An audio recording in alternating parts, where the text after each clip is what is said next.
Are we live now? Can everybody hear me? It is 10:30 in the morning. Please do not swear. I'm sorry if anyone caught that at the end of the last stream. Third time lucky, 3 times the chance. Similar to Rashford when he got his chances yesterday. Third time lucky, managed to get the ball in the back of the net. Hopefully it's the same with us this morning. But hello everybody and welcome to the United Stand. If you didn't see the 2 other streams we've tried to do, the internet has not been our friend this morning. Manchester just cannot believe what it's witnessed. It's still trying to bounce back from the absolutely unreal performance by Manchester United at Old Trafford just across the way. It couldn't take it. The world couldn't hack the fact that Antony scored with his right foot. Jurgen Klopp outclassed by Ten Hag. That's where we're at this morning. But what a win, what a win. And I'm so excited, I'm still buzzing. How many times have you watched that Ahmad winner back? Be honest with yourself, how many times? Because honestly, I just can't stop watching it. When I go on TikTok, I can't scroll past without watching it. It was absolutely insane. The atmosphere is ridiculous. Diallo said that's the best atmosphere that he's had at Old Trafford since he came to the club. And Diallo came to the club in what, 2017, 2018? It was a huge, huge night that will go down in the history books. I don't think I've felt like that since that night in Paris against PSG. And this was at home, I was actually at the game. Just incredible stuff, and everyone watching worldwide as well. It's like that feeling, like people's reactions, I keep seeing them all across social media when the Ahmad goal went in. It was just absolutely insane. And the internet, fingers crossed so far, feels like it's working. So welcome everybody to the show. We are going to be talking Erik Ten Hag. Let's back this manager, let's get behind him. Even people that are still doubting Ten Hag. First off, I can understand why. But second off, you've got to appreciate that performance last night. I want to back this manager. I want to stick with him. I believe he can be the right manager for Manchester United, and I believe he will take us to trophies. And he will win major honours with Man United if we get behind him and back him and work with the structure. And we've at least got to give it a chance. And the fact of the matter is, if Ten Hag achieves what I think he's going to achieve this season, and we do what we're going to do, I mean, we're going to Wembley, we could be in an FA Cup final. We've got to beat Coventry first, obviously, but we could be in an FA Cup final. European football still on in the Champions League. That 5th spot's still open. If Ten Hag does that, I think Ineos will kind of be forced into keeping Ten Hag, even if they are debating it themselves. So Ten Hag, let's give him the structure. He will be here at least until the end of the season. He's not going anywhere till then. Let's get Dan Ashworth in. Let's start planning for the summer. Players that aren't part of the project anymore, let's have them conversations now. Have an exit plan for them straight away in the summer. Make way for new players that can play Ten Hag's football coming in. Centre-back, hybrid 6/8 midfielder, another striker coming in to help Rasmus out.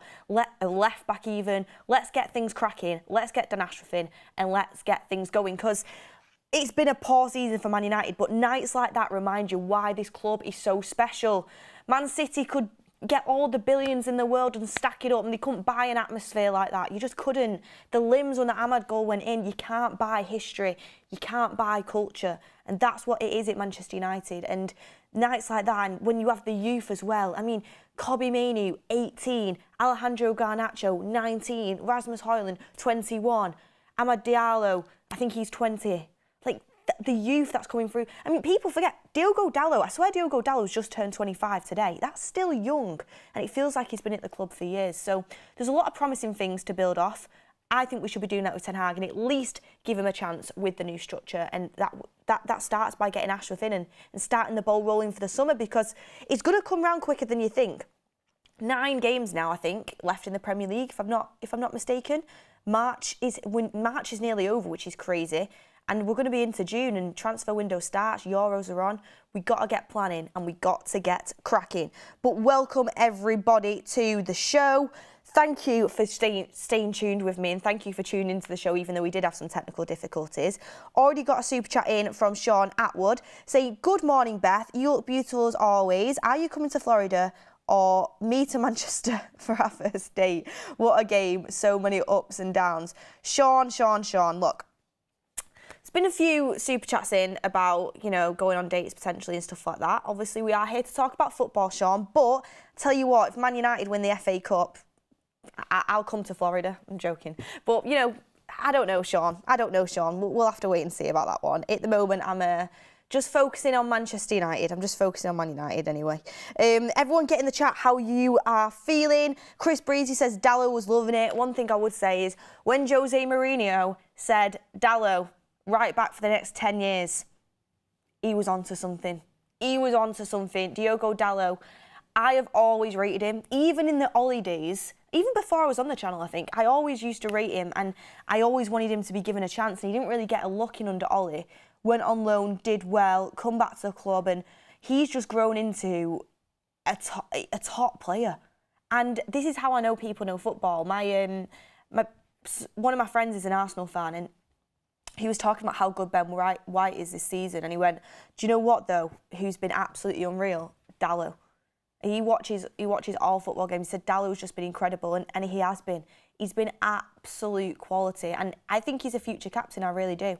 I think he still has levels to go up. By the way, I think his crossing can get better. I think he can still improve, and he would, because he's so focused, his mindset's so good. He would even say that himself. But the consistency he's shown, the passion, the fight, and desire, absolutely unbelievable. And he's really positive to kind of come out of this season as well.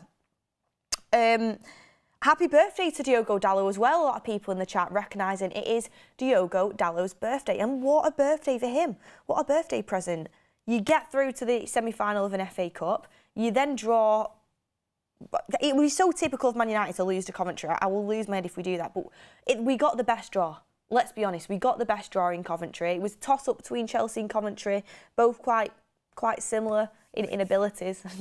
But it was a toss-up between them two teams. And you wanted Coventry at the end of the day, and that's what we got. And nice little day off today. I assume Ten Hag will give him the day off and he can enjoy it with his family, and that's what an amazing birthday. So happy birthday to Diogo Diallo.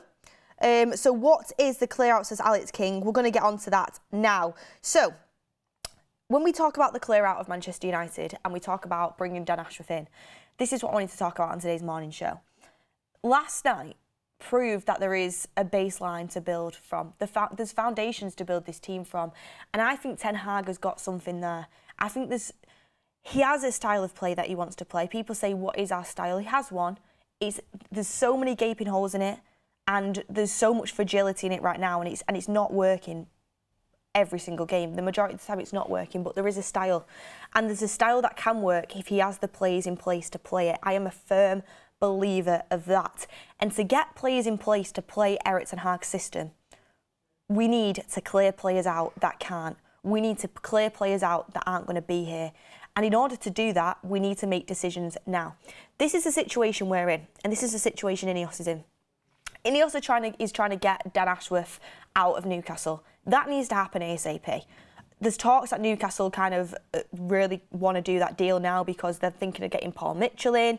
They thought Man United would just pay the 20 million, thought they'd just call our bluff and we'd pay it. Well, guess what, Newcastle? You're not dealing with Richard Arnold and Ed Woodward anymore. You're dealing with serious people now, and serious people that are going to not be taken for a ride in Sir Jim Ratcliffe. So I think we will get Ashworth in, whether it happens before the summer, whether it doesn't. What we pretty sure of is that Jason Wilcox is going to come in, so whether he handles things, whatever it is, we need to get our structure in place for the summer. I hope it's Dan Ashworth. I really hope he gets in for the summer, but we need to get that in place. And Ineos and Sir Jim Ratcliffe need to make a decision. There's been a lot of talk about whether Erik ten Hag will still be the manager of Manchester United next season. Well, we need to make a decision on that. The reason why we need to make a decision is because we need to make a decision on whether we're moving forward with Erik ten Hag's style of play, whether we're investing in him in the summer, whether we're getting rid of the players that we need to get rid of.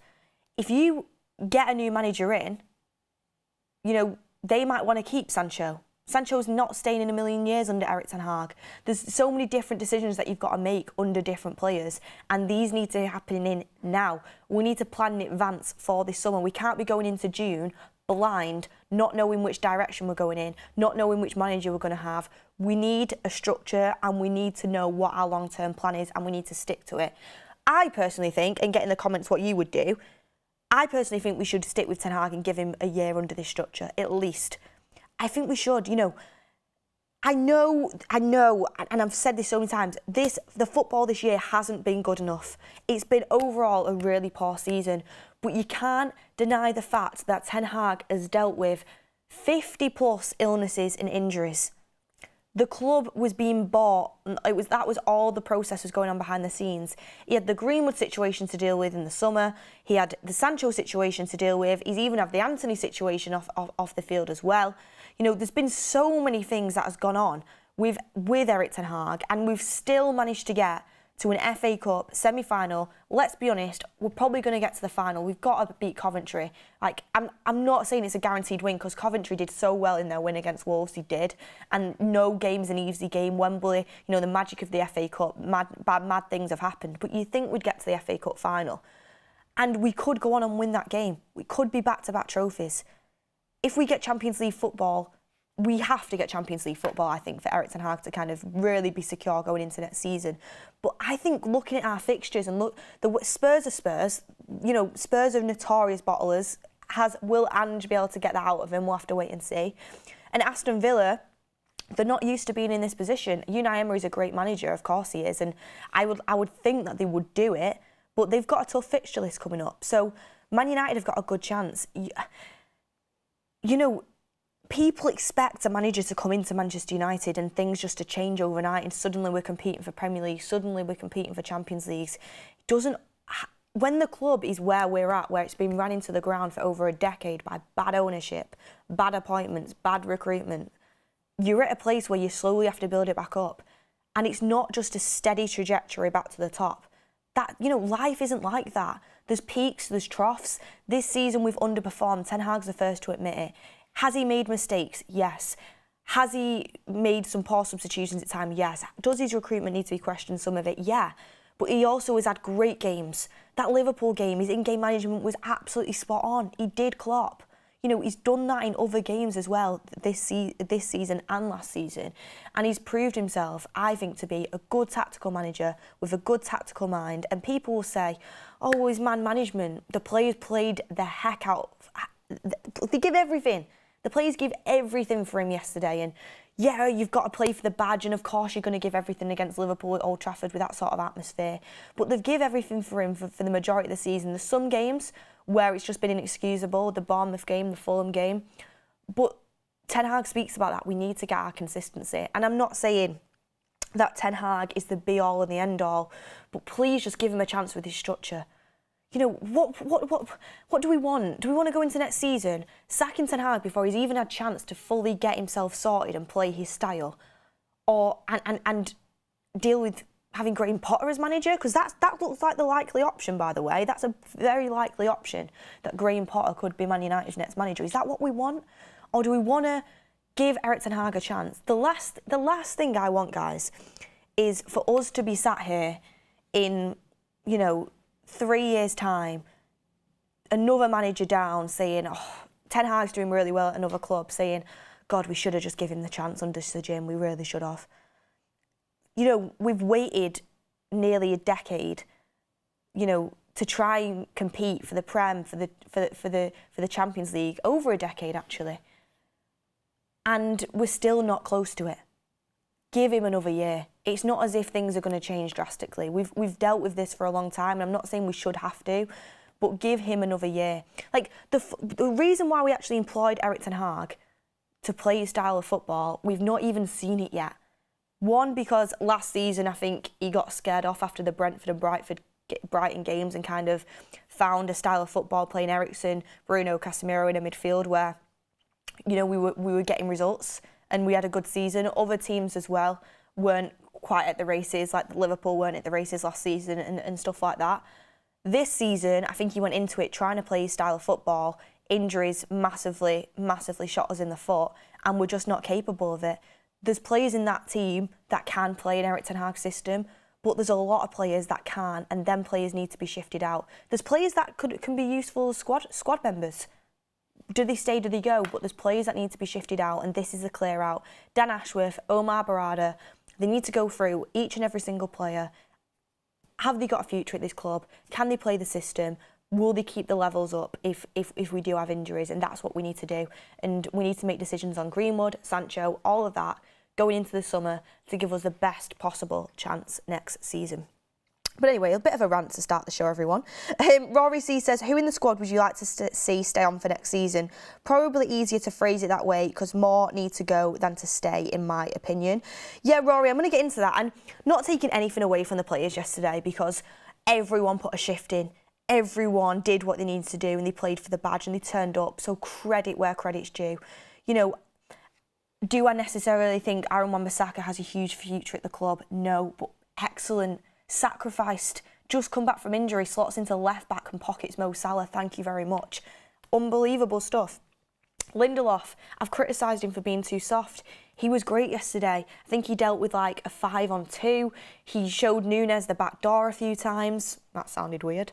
But he was great. Like, there's players I've criticised and they really did turn up yesterday. So I don't want to take anything away from that. But looking long term, of course, as players, you need to shift out and we need to bring in players that are at a better level. Cody W says, love from Denver, Colorado. Ten Hag in. Thank you, Cody, so much for your super chat. Stevie Mac 10 says, last night was crazy. It was a madness. I love that one. I love that one. Fat Boy J. Dot says, nearly broke my dog's jaw from the excitement last night. How did you do that? Were you just like celebrating and like, you know, when limbs start flying everywhere? But honestly, like, genuinely, I can't even remember. It's like a blur. It's like when I was in Old Trafford, it was like, imagine just, it's like going into like an alternate universe, right? Going into there. It's like experience something you can't describe it. And then you come out like 2 hours later and you're just walking back from Old Trafford. I genuinely couldn't stop smiling like ear to ear. And I just thought, what have I just witnessed? Like, that was probably one of the best moments of my life. No exaggeration. City fans mock me. You know, I don't care. Mock me for that. Mock me for saying that's one of the best games I've ever seen, a semi-final against Liverpool. You wish you had our history. Like, at the end of the day, you wish you could produce an atmosphere like that. You want a treble, and it still wouldn't be an atmosphere like that. So, you know, we've got to get excited about these things, and that's the way that's kind of the way it is, and that's how it felt. International 2675 says Ahmad showed him up yesterday. Bringing him on in the 86th minute isn't a chance, it's desperation. Let's see it moving forward if he stops playing favourites. Well, Ricky made an interesting point about Ahmad, and do you know what? He might have played him out of desperation, 100%, but Ahmad showed him why he should be playing, and he showed all of us why we were right. The chat, the community, everybody has been saying how much they want to see Ahmad, and Mark's been saying patience, and of course, you know, you've got to have patience, but Ahmad showed why we were right and why he should be. Not just the goal, the tracking back, the work ethic, the way he looks after the ball. He's absolutely class. And there's such a big future there for him. And Ten Hag even spoke about him in his post-match interview a little bit, actually, as well. And I'm going to get into them comments too. I'm going to get into these comments, absolutely. Let's get a few more chats in before we move on. LeBron James says, what's your favourite food? Interesting super chat. I literally love all sorts of food. I genuinely love every food, I'm not going to lie. I like sushi, like Italian. Do not mind, mate. Do not mind. A lot of people put in 115 in the chat. Ahmad's been mistreated. No, you have no God-given right to start at Manchester United. You know, Ahmad's worked really hard. Should he have had more minutes? Yes. He's not been mistreated. He should have had more minutes. Ten Hag gave him a chance yesterday. Might have been desperation. He took it. Being mistreated is him not seeing more rewards off the back of that. He's come in, he's took his opportunity. He can kick on from there. If Ten Hag doesn't give him more of a look in towards the end of the season, then you start thinking, come on, what's going on here? But now, hopefully, Ten Hag will trust him a lot more, and he's proved himself as well.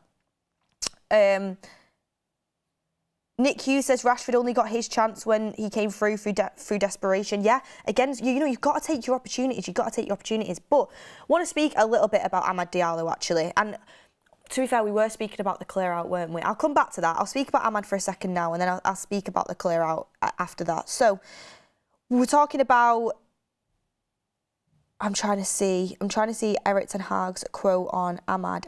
Here we go. I am so happy for him. That is one of the players who had huge setbacks this season. He doesn't always get the time he deserves from his training performances, but he's coming on, shows his contribution, scoring a goal, and we know that he can do it. So again, kind of acknowledging the fact that he probably should have given Amad more minutes. In training, he's been good, but I think because every game has been a cup final for us, Ten Hag's had a lack of trust in Amad because obviously he's not played too much football for United, and he's sort of wanted to go for players that he's trusted before to winning games. You know, Garnacho, he knows Antony for a long time. But Amad did get thrown on out of desperation then, and hopefully he's earned a lot of trust from Ten Hag, because not only do you have to do the work going forward, you've got to do the work tracking back as well. And Amad absolutely did that, and Ten Hag will see that. I wanted to talk about this too. So when I'm talking about the clear out, obviously, if Ten Hag is still manager, Jadon Sancho is going to leave in the summer. Apparently, he would love nothing more to stay at Dortmund. They're the quotes that not quotes, but they're the rumours that we're hearing coming out. And you know what? If you want to stay at Dortmund, then stay at Dortmund. But you're going to have to take a wage cut because they're not going to pay you 350 grand a week like we are. And you know, if Dortmund can offer us 35 million for Jadon Sancho, I would take that right now. And I've said it a million times before, and people always try and claim that I have some agenda against Sancho. Do you know how buzzing I was when we signed Sancho? I was buzzing. I still think Jadon Sancho, by the way, I think he's got such quality. I think he's a quality player. I think he's talented. I think he's got all the talent in the world. I really do. But unfortunately, I just don't think he can hack it at United. Some people can't. I just don't think he has the mentality for it. And there's two situations I want to compare here. Obviously, if Ten Hag's still the manager, Sancho won't end up coming back and he'll end up getting sold. Whether he takes a wage cut, whether we pay him out, whether I don't know what happens with it, but he can't come back to United if Ten Hag's there. I highly doubt it. But there's two different ways that you handle it. You know, people try and criticise Ten Hag for the way he's handled Sancho, and I just think to myself, like, have we not been calling out for some discipline in this squad for years? Ten Hag finally introduces it, and people are saying, you know, bring back Sancho and sack Ten Hag. Were we all watching Man United play football before Ten Hag came in? He didn't pull up trees under Ollie, and he didn't pull up trees under Radnick either. You know, we had a lot of time, Jadon Sancho, to do something, and he didn't really do anything of much significance. The only game I remember of him was the Liverpool game, the Chelsea game as well. They're the two I remember, and he was at United for, 3 years? Do you know, he's a good player, he's a talented player. The Bundesliga might suit him, and people say, well, he's playing really well. He got man of the match in Europe for Dortmund. He did. I watched that game. He was very good, very good. I've never, ever doubted the guy's ability. It's the work ethic, it's the mindset. They're the two things you need at Manchester United, the discipline. Ten Hag didn't just randomly decide to pick on Sancho one day. Like, there was reasoning behind what happened with Sancho. You know, he needed wingers. We were playing like Bruno right wing. Ten Hag, I don't even think he rates Pellistri, yet he started Pellistri right wing when Sancho was right there. There was a reason why that falling out happened. And obviously there's two sides to every story, and then there's the truth. But I wanted to bring it up on the show because the reason I wanted to bring it up is I wanted to compare the situations. So a lot of people think Sancho was not given enough game time by Ten Hag. That's probably true. Is purely talent, like Sancho probably should have had more game time. And, you know, when you're looking at the performances Antony was putting in at the time, if you're Sancho, you're getting frustrated. Why am I not playing? I get that. Sancho feels like he should have had more game time. I think he probably should have as well. And I think a lot of people in the chat would say that. But Amad probably thinks he should be having more game time. You know, Antony's coming on as first sub over him. You know, he's not even getting, like Sancho was getting substitute appearances. He's not even really been getting substitute appearances. He turned down loans and offers in January. Ten Hag wanted him to stay, said he's an important player. He's not really seen a minute. He's not really seen much football. What happens when they get given their chance? Amad comes on, not only, you know, wins us the game with an excellent goal, but he's tracking back the work ethic. They're the things that you want to get, nicking that ball back, putting in the work. No statements, nothing, no turning up late to training, nothing like that. working hard, getting your head down, taking your opportunity when it comes. That's the mentality you need to be a United player. That's exactly what you need. And I hope Amad gets more chances off the back of that. And, you know, Sancho, he had an opportunity. When everything went on with Antony, we had no right winger. That space was there for the taking. We were in the trenches. We were in the trenches. We were poor. We were getting knocked out of the Champions League. We needed our players to come together. We were riddled through injury. Yet his teammates needed him. But there was no apology, nothing. And that's kind of like, that's what I don't like, because Sancho, talent, so much talent. And I think for Dortmund, when I watched him in the Champions League, really good game, but you need to turn up for your teammates, you need to turn up for your team. Sometimes you've got to do stuff you don't want to do and apologise, and sometimes you just got to get on with it, and, you know, that's what you got to do. Amad, yesterday, perfect example of waiting patiently, taking your opportunity and working hard. And I'm so happy you got the goal, and what an incredible finish. That'll go down in the history books, and him holding up his shirt will go down in the history books. So fair play to Amad, and I want nothing more for him to get more opportunities. And what I'd say about Amad and why he's so exciting is not only he's a right winger predominantly, but I actually think he does really well at coming inside as well, and he could even potentially play as a kind of a number 10, I think. Maybe he needs a bit more physicality for that, but he has seemed like he has got stronger.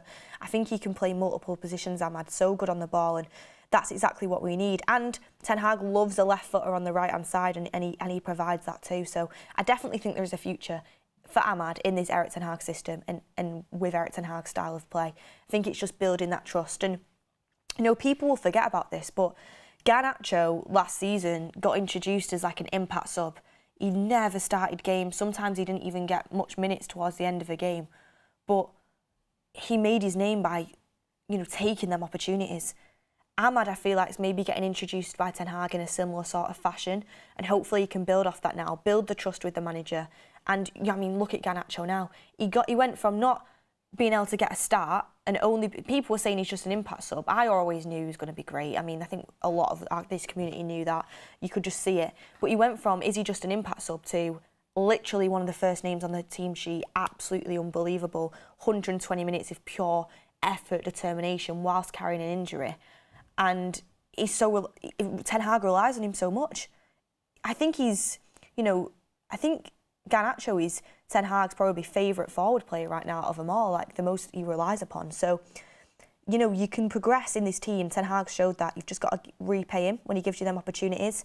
And Amad absolutely did that. So, yeah, people talk about Ten Hag's favouritism, but, you know, Garnacho has showed that he deserves to play, and he's been starting over Antony, who was Ten Hag's like £90 million signing. But then Antony comes on, and here's another one. Going on so many tangents in this morning show, but I'm just absolutely buzzing off the night before. Antony, right? Don't underestimate how important that goal was. 86th minute. 86th minute. This is a player who has been ridiculed so much. People have made him into a laughingstock, right? And has he had a good season? No. It's been really poor. He's had a lot going on off the field, granted. But he's a young player. And again, his mentality. Scoring that goal, not only with his right foot, but he twists. And it's a great finish in the 86th minute. It's a really important goal. A really important, crucial time in the game. And he comes up with that goal after everything, after all the, you know, the poor season he's had and the lack of confidence the guy probably had. And it's great to see. You want to see, you know, you're not a United fan if you don't love them moments. And, you know, Antony and Amad, it's sort of poetic. Two players that have had troubling seasons for different reasons, both providing really important goals for us. And again, like, you know, Rashford missed quite a few. You thought he'd missed the moment to win the game, comes up with another important goal, chipping in, and it's all about that mentality. Players at Man United, you know, a lot of them have the talent. It's about whether you can provide it on the pitch. Crucial moments, can you do it? And players turned up yesterday, and that's exactly what we need to see. Doesn't mean that the players that can do it doesn't mean, I'm not getting carried away. I'm not saying we don't need to, you know, look to improve and get better players in and move players out. I'm not saying that, but really important goals yesterday, and you've got to give credit where it's due, and Antony definitely deserves a bit of credit because I don't think anybody saw that coming, and in a great goal from him too. And you know what?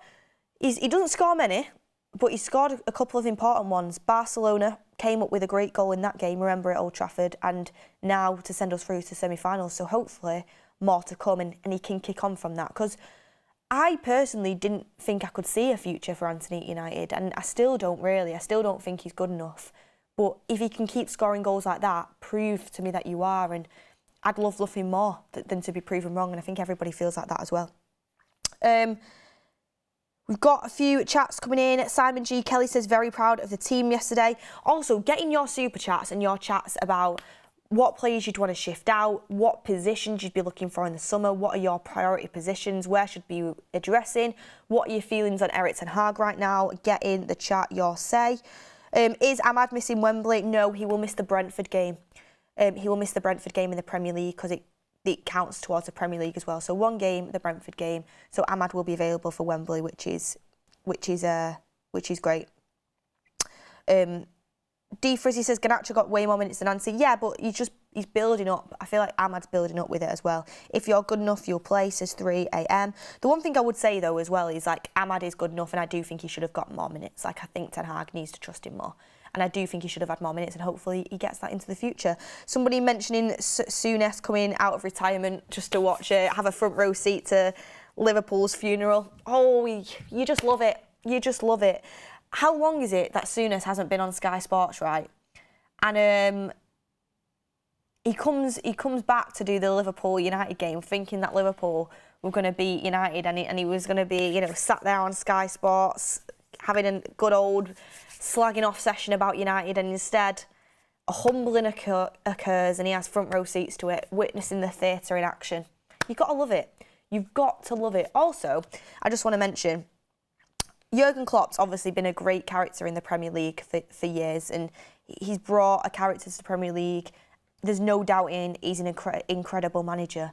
But I thought yesterday, the way he spoke to that reporter was out. I'm not going to lie, I thought he was rude and I thought it was out of order. Like, he's just doing his job. And it wasn't, I could understand if it was an invasive question, but it wasn't. He just asked him about how many, the workload. And I just thought he was rude to say, you know, you're not fit to do like, ask me questions. I'm like, I imagine if Ten Hag did that. If Ten Hag did that, oh my gosh, Jamie Carragher would be running a 2-hour extended version of Monday Night Football on it, and probably getting him to do a sit-down interview as well. So, you know, double standards, man. And it's like, it's, you know, I just wanted to bring that up because there's such double standards. Like, I think Jamie Carragher, by the way, I think he's a really good pundit, and I think his Monday Night Football is really good. His analysis is great too. Annoying that he's Liverpool, isn't it? But yesterday when he was having